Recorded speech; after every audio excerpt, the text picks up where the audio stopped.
Hello, traders. FX Pip Collector here. Today is Wednesday, September 17th, and this is my analysis for the US dollar Canadian, and we are on the 4-hour time frame. So on the 4 hour, well, first of all, we got FOMC interest rate coming out today. Definitely a very big news event. I will be live streaming on YouTube starting 30 minutes before the news drops, so definitely check that out. But anyways, on the US dollar CAD 4-hour time frame, I mean, to me, it really looks like a 1, 2, 3. And pretty much all the dollar pairs have that 1, 2, 3 shape, including the dollar index. So I have a hard time believing that this is just going to be a complete trend reversal. Now, if the news comes out and it spikes down, reverses back up, and then breaks structure, that is definitely the shape of an ABC, and I definitely would start looking for logs at that point. But I wouldn't, try to go along assuming that it's going to do that.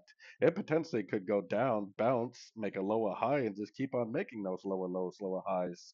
If you remember in one of my most recent videos, I said this could be a wave three right here, and if it is, it will keep going down, especially if this over here really is the end of an ABC correction on the daily time frame.